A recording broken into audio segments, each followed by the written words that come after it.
영어 문법에 대한 이야기를 좀 나눠볼게요. 대부분 사람들이 영어 공부를 할 때 가장 먼저 시작을 하는 부분이 바로 영어 문법일 것 같고, 그래서 과연 이 영어 문법을 어떻게 하면 이제 우리 아이들도 자기의 도구로서 잘 이렇게 활용할 수 있는지, 그게 나를 가로막는 큰 장벽이 아니라 영어로 내가 무언가를 전달하거나 또 어떠한 것을, 메시지를 영어로 된 것을 자기가 이해를 할 때 영어 문법이 나에게 도움이 될 수 있도록 하기 위해서는 어떻게 영어 공부를, 특히 영어 문법을 하면 좋을지에 대한 이야기를 한번 오늘 나눠보겠습니다. 예를 들어서 애플폰을 이제 새로 샀다, 새로운 모델을 샀다 이러면은 우리는 이제 디테일한 사용 설명서를 다 하나씩 다 이렇게 훑어보고 그에 대한 이해를 완전히 하고 우리 새로운 폰이면 폰, 아니면 새로운 어떠한 기계를 사용하지는 사실 않는다, 그죠? 대부분 우리는 일단 한번 사용을 해보고, 사용을 한데 그걸 어떻게 할지 모를 때는 아마 이렇게 그제서야 사용 설명서를 보거나 아니면은 다른 사람이 이제 설명해 놓은 어떠한 자료를 찾아보거나 이러한 일을 한다, 그죠? 사실 영어 문법을 공부하는 것도 이와 다른 게 없다는 생각이 듭니다.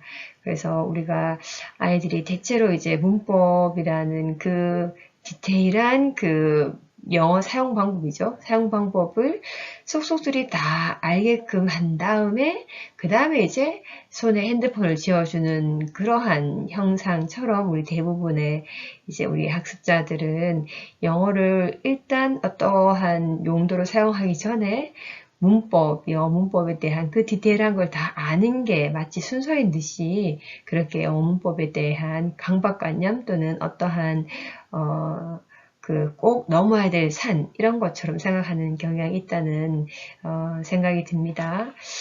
대체로 이제 그건 규칙의 어떠한 집합체, 그리고 두 번째 그림처럼 내가 어떠한 글을 썼을 때 늘 감점을 시키는 원인이 또는 근거가 되었던 것이 영어 문법이었더라. 그러니까 우리가 보통 생각하는 그 마음속의 영어 문법에 대한 그림은 아마도 이 그림 중에서 첫 번째와 두 번째 그림일 거라는 생각이 듭니다.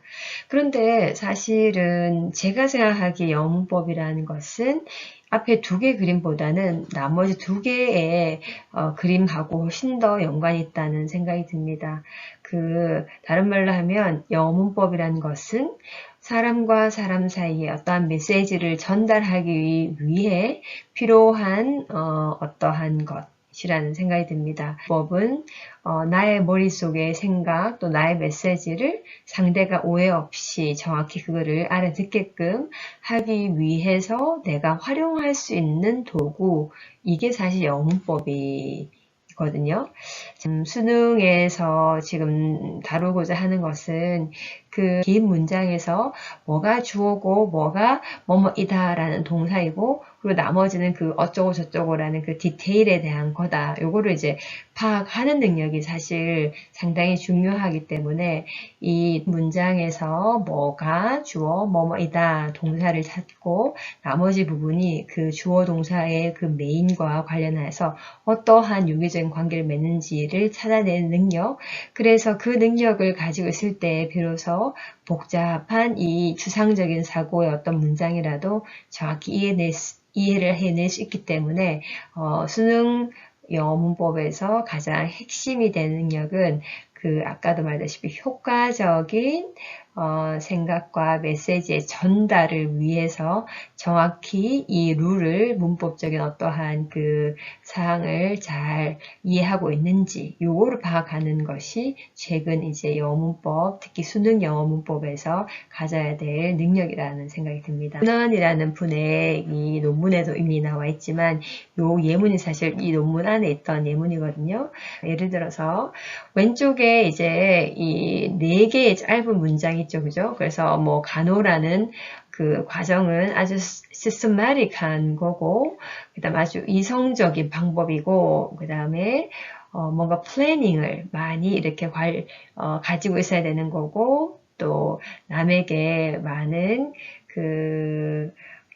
간호의 care, 돌봐주는 것을 이렇게 제공하는 거다. 뭐 이렇게 네 가지의 어떠한 간호하는 과정에 대한 그 정보를 낱개로 이렇게 짤막짤막하게 문장으로 전해줄 것이 아니라 이걸 가장 효과적으로 압축해서 밑에 있는 것처럼 The nursing process is a systematic and rational method of planning and providing nursing care 이런 식으로 한 문장으로 이렇게 압축할 수 있죠. 그죠?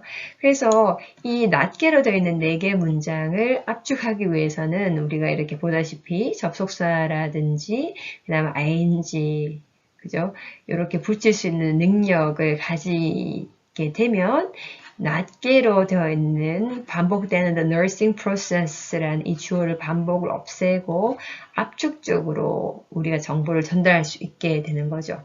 그래서 우리가 문법을 왜 배워야 되냐 하면 다른 말로 효과적인 전달, 메시지 전달을 위해서 우리가 가지면 좋은 도구다. 그래서 우리가 배워야 되겠다. 이렇게 정리할 수 있겠습니다. 그래서 우리가 그 메시지를 읽는 독자도 정확하게 그 뜻을 이해하기 위해서 그 압축된 메시지를 이해하기 위해서 가지고 있으면 좋은 도구이다. 그게 바로 영문법이다. 이렇게 생각하시면 됩니다. 그러면 우리에게 영문법이라는 것은 일련의 규칙을 모아놓은 책이 아니라 나의 생각을 상대에게 정확하게 효율적으로 전달하기 위해서 필요한 도구다. 이렇게 생각을 해보시고 자, 그러면 우리가 영문법을 배우는 방법적인 부분을 한번 이야기 나눠보겠습니다. 한 개씩 어떠한 짤막한 유닛을 배우고 나면 그 시퀀스, 마치 A를 알고 나면 B, 그러고 나면 이제 C를 알 수 있다. 이렇게 수학처럼 순서 이러한 부분을 잘 맞추기만 하면 우리가 어떠한 대단한 무언가를 지을 수 있는 이러한 방법으로 영문법을 배워야 되는가? 아니면 영문법을 배운다는 것이 마치 오른쪽에 있는 그림처럼 씨앗을 심으면 작은 나무로 또 점점 더 조금씩 자라서 무성한 이 나무가 되어 가는 것처럼 이렇게 우리가 영문법을 배우느냐 이 두 가지의 상반된 접근 방법 중에서 그 학자들이 말하는 우리가 영문법을 배우는 방식은 사실 왼쪽에 벽돌 쌓기가 아니라 오른쪽에 나무가 커가는 과정이라고 이야기를 합니다.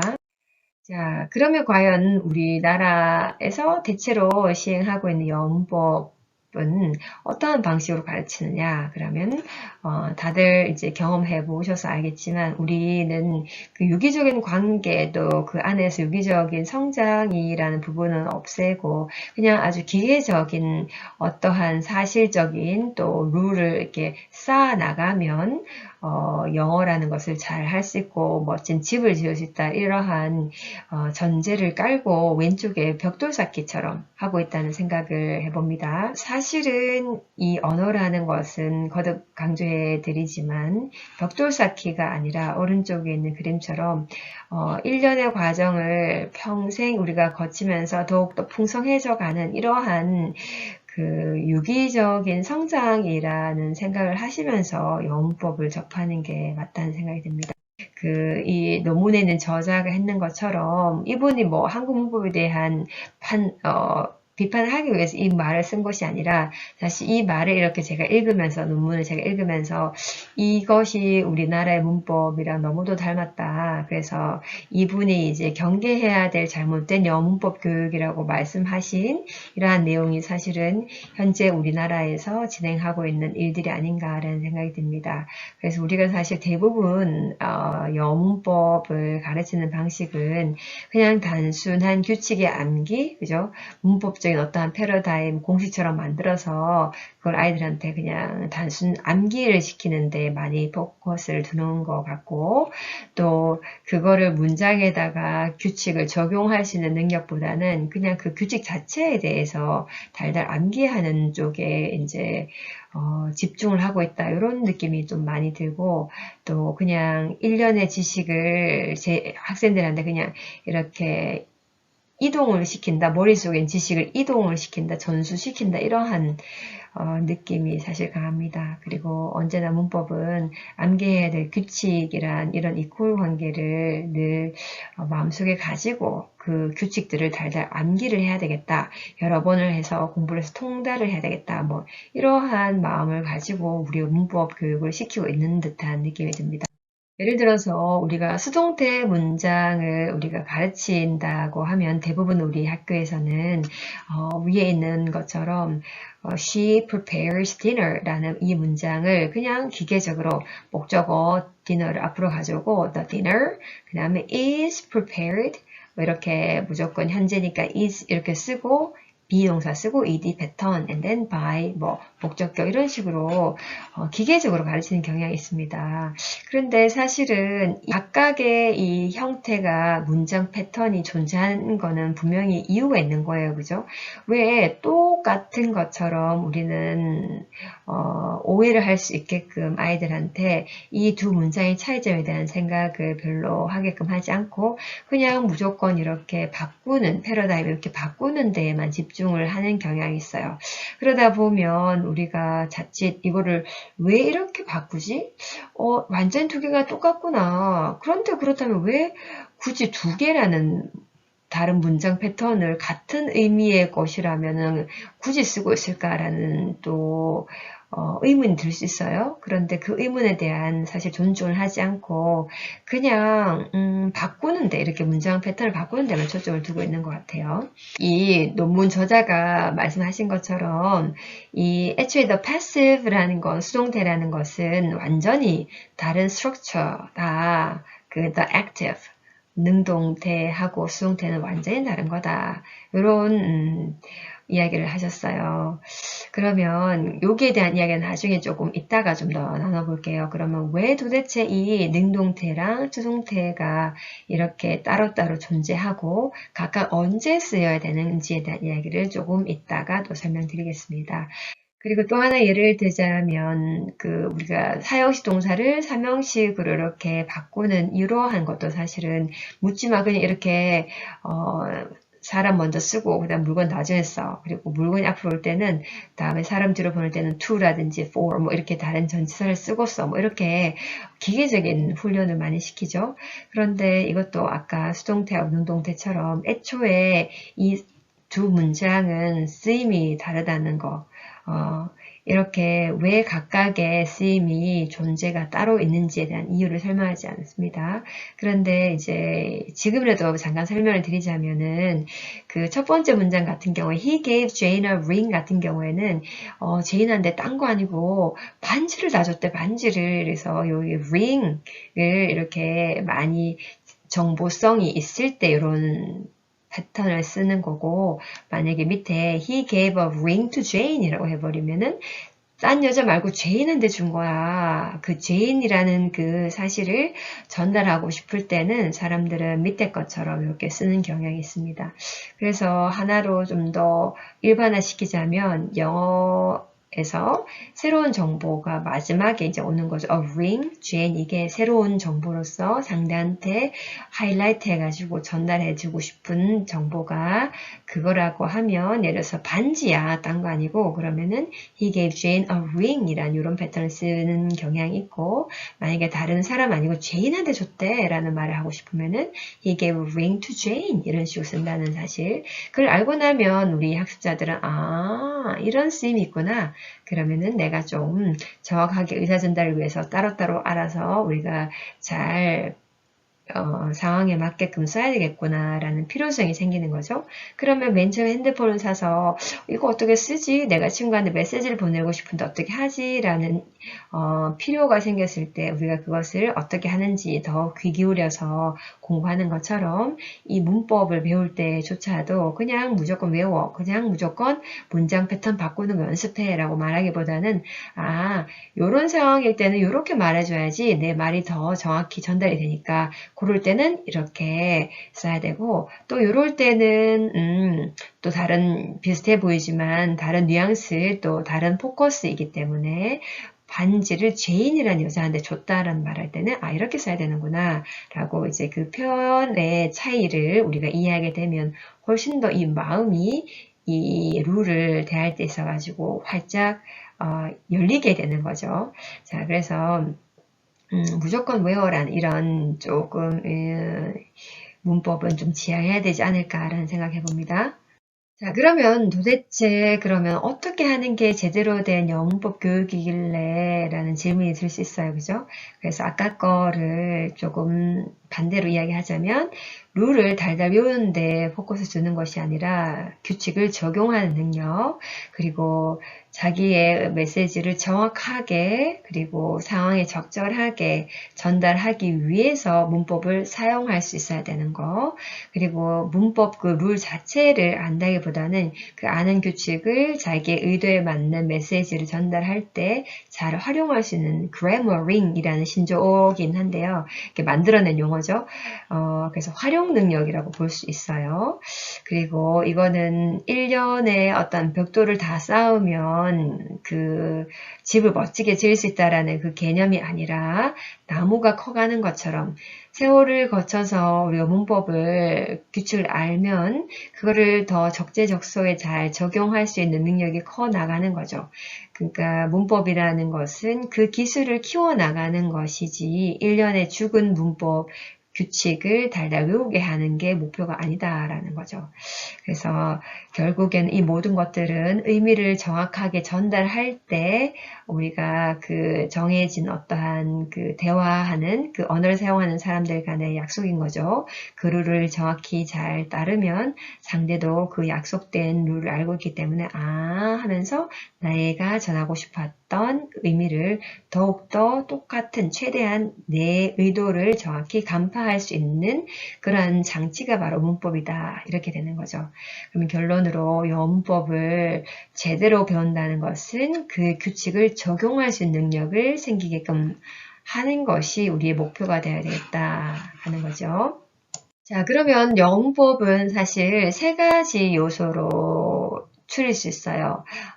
어떠한 형태가 어떠한 특별한 의미를 가지고 있고 그거는 주로 언제 사용하는지 그 형태가 왜 필요한지 요로 세 가지 그 요소로 이루어질 수 있어요. form, meaning 또는 뭐 use 이렇게 표현할 수 있는데요. 예를 들어 가지고 우리가 소유격이라는 점 찍고 apostrophe s를 가지고 우리가 이 세 가지 요소를 한번 적용시킨다고 하면 apostrophe s라는 그 형태는 오른쪽에 보다시피 누구누구의 소유의 말일 때도 또 되지만 한 달의 휴가 라고 할 때처럼 양을 말할 때도 그렇고 그 다음에 Shakespeare's tragedy, 셰익스피어가 쓴 뭐 비극 이런 식으로 누구누구가 한 행위자를 말할 때도 이렇게 되는 거죠. 그러면은 우리 학습자로서 알아야 될 배워야 될 항목은 뭔가 하면 이 오른쪽의 리스트를 달달 외울 것이 아니고 오른쪽의 리스트를 이렇게 한번 훑어보고 난 다음에 대략적으로 apostrophe s는 이러한 의미를 쓸 때 쓰는구나. 그러면서 이 예문 같은 부분을 그냥 자주 접해주는 것으로만 족하지 이거를 뭐 묘사, 양, 관계, 부분, 행위자, 뭐 행동 뭐 이럴 때 쓴다 하고 또 이 리스트를 뭐 법조문 외우듯이 달달 외운다는 것은 참 있을 수도 없는 일이고 그렇게 해서 아이들이 장기 휴가로 갈 일도 없겠죠. 그죠? 그래서 이 영문법을 공부한다는 것은 이 세 가지 컴포넌트, 이 요소가 있다는 사실 일단 이해하시고 각각의 영문법 항목을 가지고 우리를 배워나갈 때 있어가지고 가장 그 중요한 이거를 왜 배우는지 어떠한 유스, 쓰임이 있길래 이 문법 아이템을 현재 우리가 배우고 있는지 요거를 강조해서 아이들한테 전달해야 된다. 이게 사실 핵심입니다. 거듭 말씀드리자면 이 세 가지 컴포넌트 중에서 요소 중에서 이걸 언제 왜 배우는 건지 이게 왜 필요한지에 대한 이해를 가지는 것이 가장 필요합니다. 그래서 아까 초반에 말씀드렸다시피 우리 수동태하고 능동태가 완전히 똑같은 스트럭처 서로 맞바꿔 쓸 수 있는 것처럼 자칫 오해할 수 있도록 우리가 가르치는 경향이 있는데요. 알고 보면 이 수동태, 능동태는 애초에 쓰임 자체가 다른 문장 형태입니다. 그래서 예를 들어서 우리가 뭐 어떤 밑에 예문이 있는 것처럼 타운에 어떠한 미팅이 있었어.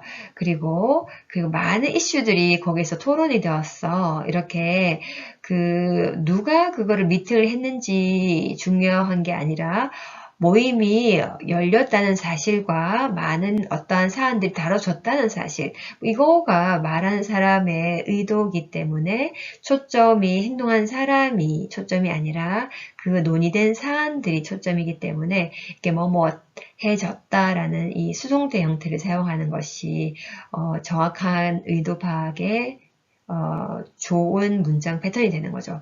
그러면 좀 더 쉬운 예를 보자면 우리가 글을 쓸 때 세종대왕에 대한 글을 쓸 때는 세종은 뭐 한글을 만들었고 또 거북선을 만들었고 이런 식으로 능동태를 쓰겠죠. 근데 만약에 이제 한글이라는 것에 대한 글을 쓴다고 하면 우리는 당연히 한글은 만들어졌어. 세종한테 의해서 이런 식으로 수동태를 쓰겠다는 거다. 그죠? 그래서 다른 말로 하자면 그 능동태와 수동태의 두 가지 그 문장 패턴은 애초에 말하는 사람이 포커스가 현재 어디에 있느냐에 따라서 이런 수동태로 쓰기도 하고 능동태로 쓰기도 하고 그걸 자유자재로 바꿀 수 있는 능력이 있어야 되겠다. 이런 이야기죠.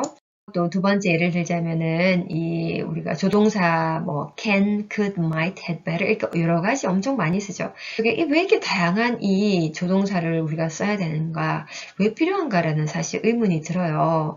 그 많은 리스트를 그냥 달달 외우라고 우리가 주어졌을 때는 당연히 누군가는 이걸 왜 해야 될까라는 질문 든다는 거죠.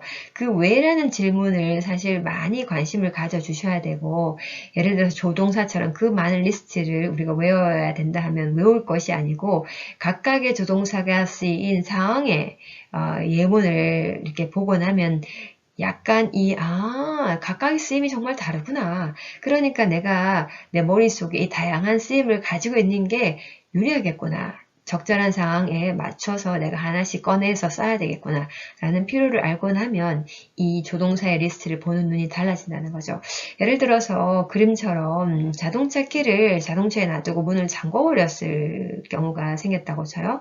그러면은 직장 동료가 나 차에다가 열쇠를 놔두고 문을 잠궈버렸어 라는 상황을 이렇게 이야기하면 듣고 있던 직장 동료일 경우에는 You might try breaking the window 라든지 You could try calling the police 이런 식으로 뭐 이렇게 해보면 좋을 것 같은데 너 이렇게도 하면 되지 않을까? 라는 말을 쓸 때 might하고 could라는 말을 쓴다는 거죠. 그런데 반면에 이제 꼬맹이가 이렇게 문을 강제로 열려고 하는 걸 목격했다고 하면 어른인 내가 그런 꼬마한테 말을 할 때는 you had better wait for your mother to come 이런 식으로 had better이라는 말을 쓴다는 거죠. 그러면 모르긴 몰라도 이 might, could 하고 had better이라는 이 조동사는 의미가 사실 뉘앙스가 참 다르구나. 그죠? 너 이렇게 하는 게 좋아. 마지막 문장처럼. 아니면 좀 이렇게 큰일 날 걸 또는 아니면 혼날 걸 이런 뉘앙스 좀 있어요. 그죠?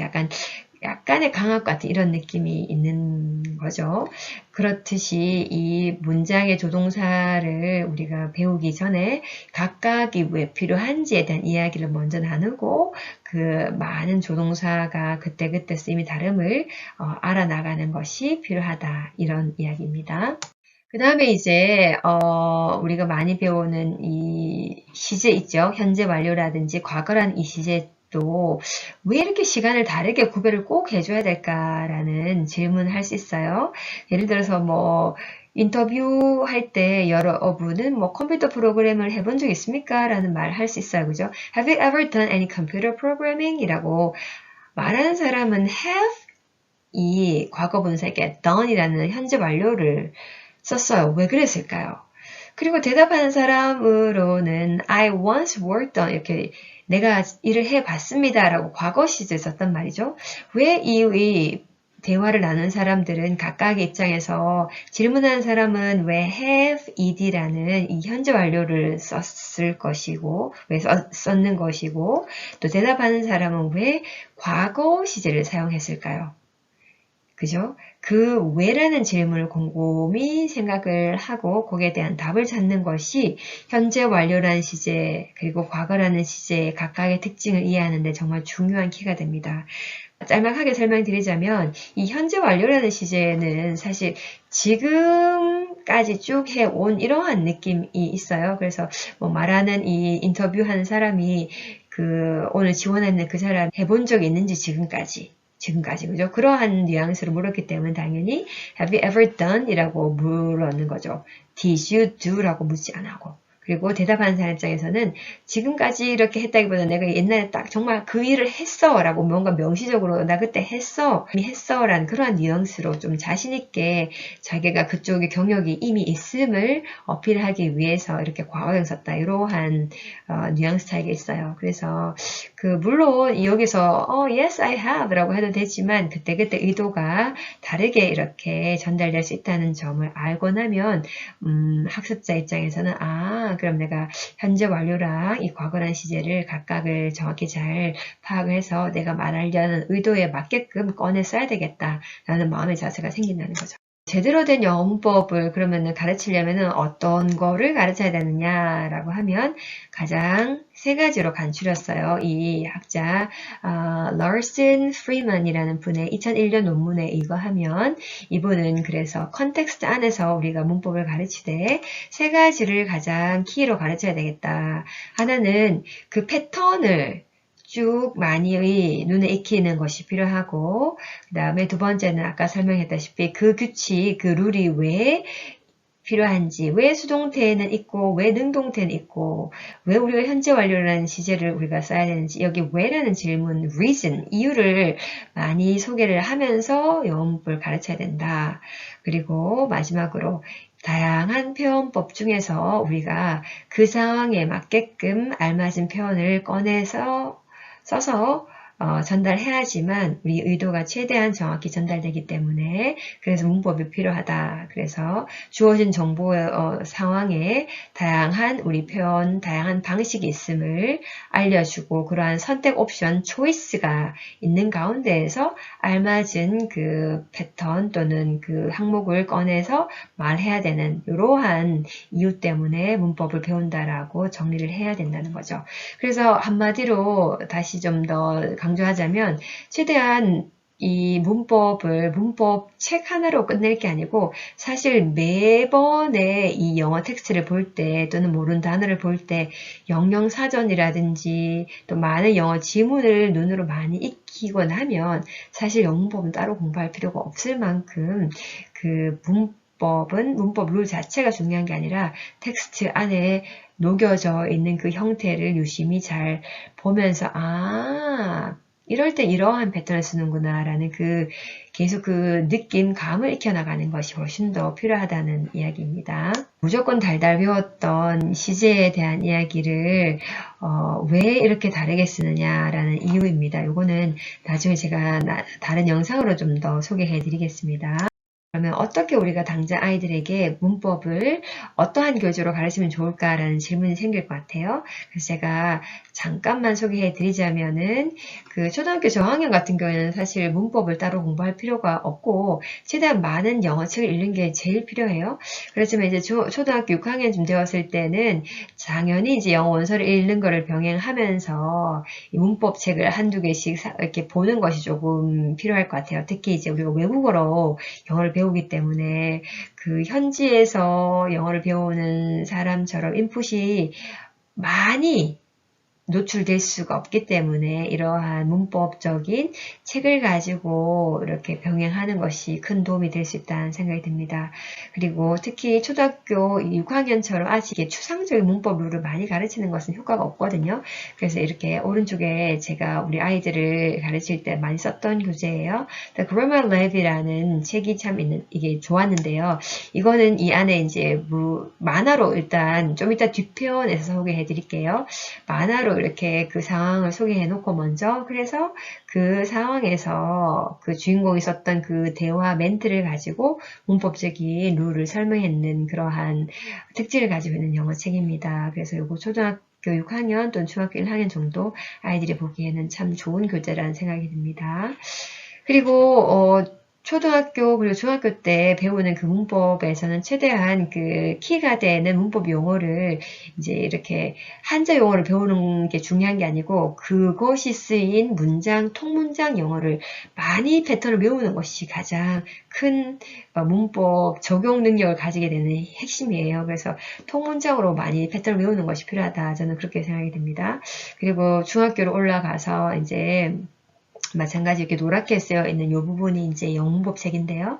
Basic Grammar and Use는 엄청 베스트셀러입니다. 그죠? 한글판으로 됐으니까 이거 활용하면 좋을 것 같고, 또 신사고 Writing Wide 시리즈는 제가 서점에서 훑어봤던 여러 초등 또는 중학교 저학년 문법 책 중에서도 가장 제 눈에 들어왔던 책인데요. 그 이유는 쓰기랑 병행하면서 그 메시지를 전달하는 그 상황을 맞닥뜨리게 해놓고 그럴 땐 이러한 문법사항을 가지고 활용하면 문장을 정확히 쓰면 이러한 메시지를 전달하는 너의 글에 필요하단다. 이러한 접근법으로 문법 교재를 만들어 놓은 책이라서 학습자 눈의 입장으로 봤을 때에도 아주 문법을 왜 배워야 되는지에 대한 이유를 은연중으로 알아나갈 수 있도록 유도하는 책으로서는 아주 좋은 책이라 생각이 듭니다. 그리고 좀 더 고학년을 올라갈수록 이제 원서의 문법 책에 좀 더 욕심을 낼 수도 있는데요. 그 중에서 Grammar for Correct Writing이라는 것도 시리즈가 있는데 이게 이제 A, B, C인가 이렇게 레벨되어 있던데요. 뭐 A하고 B 정도로 공부해도 될 거는 같아요. 그리고 이제 왼쪽에 있는 것처럼 그 Wordly Wise란 요것도 이제 영어 독해 문제집이긴 한데 요 책은 사실 이제 단어를 많이 소개해 주면서 이거를 문맥에서 독해 글을 읽어 나가면서 단어를 배우고 그리고 이 단어가 어떠한 문장으로 쓰이는지 그런 문장을 많이 쓰게끔 하는 그 문제가 좀 많이 있어요. 그래서 쓰기와 문법과 독해를 이렇게 절묘하게 엮어놓은 책이기 때문에 현재 저는 집에 이제 중3 올라간 아들한테 이 월들리 와이즈 시리즈를 계속 문제를 풀리고 있습니다. 자, 그러면 아까 제가 초등학교 6학년 아이들한테 강력하게 이제 사용하면 좋겠다라고 추천을 드리고 싶은 책, Grammar Lab 안에 이제 내용을 보자면 이런 식으로 되어 있어요. 만화가 먼저 이렇게 주어지고 과거 시제를 설명할 때, 접시를 깬 그 아들을 혼낸 엄마가 이렇게 대화를 아들하고 하고 있는 상황이에요. 그럼 이게 밑에 보면은 이제 그 접시를 지금 깬 거니, 이전에 이미 깬 거니라는 이 질문을 통해서, 과거형 시제는 지금 말고 예전에 일어난 일을 말할 때 쓰는 거구나. 이런 식으로 한 번 더 이 문맥 속에 있는 이 문법 사항이 주로 어떠한 의미로 쓰이는지에 대한 의식을 할 수 있게끔 문제로 이렇게 밑에 유도를 해놓은 것 같아요. 그래서 1년의 문제를 쭉 풀고 난 다음에 아까 말했다시피 마지막에 핵심적인 이러한 키로 된 문장을 통째로 외우는 것이 가장 필요한 거예요. 그래서 과거 시제에 대한 이해를 하고 난 다음에는 반드시 마지막 그 파이널로 이 문장 키가 되는 문장을 뽑아내서 그걸 입으로 여러 번 반복해서 외우는 것이 필요합니다. 예를 들어서 he didn't like it. He didn't like it. He smashed it. He smashed it. Did your mom believe you? Did your mom believe you? Did your mom believe you? 뭐 이런 식으로 No, she didn't. No, she didn't. 이렇게 짤막짤막한 문장을 뽑아내서 이거를 입에 달달 이렇게 외워서 입에 붙도록 하는 훈련이 필요하다. 저는 이런 말씀 드리고 싶습니다. 좀 더 마지막 practice 하는 섹션에는 좀 더 새로운 만화스러운 상황을 제시해주고 거기에 맞게끔 알맞은 단어를 바꿔 쓸 수 있는 연습을 할 수 있도록 되어 하나 제가 또 충고를 해드리고 싶은 것은 문법을 배울 때 특히 이제 중학교 올라갔을 때는 교과서를 이렇게 달달 외우는 경향이 있는데 그거보다는 오히려 이제 본문을 가지고 본인이 직접 문법을 적용한 문제를 내어보는 이러한 프랙티스가 참 지식을 활성화하기에 좋은 것 같아요. 그래서 오른쪽에 있는 것처럼 구글에 가서 이렇게 사진 요거를 선택하셔가지고 교과서를 사진 찍기를 하게 되면 하단에 텍스트 복사라는 옵션이 있어요. 그래서 이걸 클릭하고 나면 본인의 그 교과서에 있는 텍스트를 그 한글 파일로 만들 수 있거든요. 그래서 만들고 난 다음에 본인이 이제 왼쪽에 있는 학습지처럼 스스로 문제를 만들어내 가는 거죠. 그러면은 현재 완료 시제를 쓰는 것을 이해했다고 하면 그런 문제를 혼자 이렇게 내보면서 have you ever 다음에 visit에 알맞은 모양이 뭐더라? 그러면은 visited다 하고 스스로 문제도 내어보고 또 스스로 문제를 또 풀어보기도 하고 이래서 최대한 자기가 문법을 이렇게 수동적으로 배우는 것이 아니라 문법 그 룰에 대한 이해를 하고 난 다음에 그거를 적용하는 능력, 그걸 실제 이야기 속에서 어떻게 apply, 적용하는지에 대한 감을 익히기 위해서 이렇게 한번 스스로 문제를 내어보는 습관도 도움이 될 것 같아요. 그리고 거듭 강조하자면 이렇게 통문장, 각 교과서의 맨 앞쪽에 있는 왼쪽 코너에 있는 이 통문장으로 된 거는 정말 달달 입으로 한 단어처럼 후루룩 나오는 것처럼 달달 외우는 그 노력이 필요하다. 그게 이제 중학교 과정에서 갖춰야 될 문법의 가장 핵심이다. 저 이런 이야기 드리고 싶습니다. 자, 그러면 핵심을 한번 정리해 볼게요. 오늘 제가 영문법에 대한 이야기를 나눴는데요. 가장 중요한 거 우리가 영문법을 왜 배우냐라는 기본 컨셉을 잘 파악하셔야 되고 그거는 룰을 위한 룰이 아니라 정확한 의사소통을 하기 위해서 꼭 필요한 도구다라는 개념을 가지고 계시고 그거를 어떻게 문법을 가르쳐야 되냐 그러면 상황에 맞게 정확한 의도를 전달하기 위해서 이렇게 단어 모양을 바꿔야 된다. 그 능력을 키워야 된다. 이러한 컨셉을 가지고 그러면 무엇을 가르쳐야 되냐. 그래서 영영사전을 많이 또 원서로 된 책을 많이 읽어서 그 패턴을 많이 익숙하게 해야 되고 그리고 그 문법 규칙은 왜 이걸 적용해야 되냐. 적용하지 않으면 어떠한 일이 벌어지길래 어떠한 이유에서 이게 우리가 배워야 되냐라는 거 강조해 가면서 맨 처음에 문법 룰을 배울 때 먼저 왜 어떤 쓰임이 있길래 라는 거에 대한 그 질문을 해결하고 들어가야 된다는 사실 그리고 다양한 그 수동태, 능동태 또 사형식, 삼형식 이러한 옵션들 가운데서 우리가 주어진 그 의사소통의 상황에서 어떠한 옵션을 쓰는 게 현재 정확한 의사전달에 필요한 건지 알 수 있는 그 능력이 중요하다. 다양한 머릿속의 초이스 그죠? 영어 다양한 표현들을 내가 가지고 있는데 그 중에서 이 상황에 맞는 형태는 이거다라는 것을 알아나가는 그 능력이 가장 키다라는 사실. 이렇게 문법을 바라보는 나의 눈빛이 저 많은 룰을 내가 달달 외워야 된다라고 생각하는 그 눈하고 마음하고 방금처럼 이거 왜 필요한지 언제 쓰는지를 알고 난 다음에 그 룰을 바라볼 때하고는 하늘과 땅 차이라는 생각이 듭니다. 그래서 이제 어린아이에게 문법을 가르치는 상황일 때는 더더욱이나 왜 이게 필요한지에 대한 질문을 소중히 여겨서 거기에 대한 답을 먼저 해주고 그런 다음에 이제 설명하는 것이 필요하다. 이것이 오늘 제가 드리고 싶은 핵심 포인트입니다. 자, 그러면 전 이러한 참고 논문을 참고해서 오늘 영상을 제작했습니다. 그럼 다음 시간에도 또 문법에 대한 이야기를 이렇게 수능 문법과 관련하여 가지고 좀 나눠보도록 하겠습니다. 긴 시간 저희 영상을 봐주셔서 감사합니다. 다음에 또 새로운 이야기로 찾아뵙겠습니다. 감사합니다.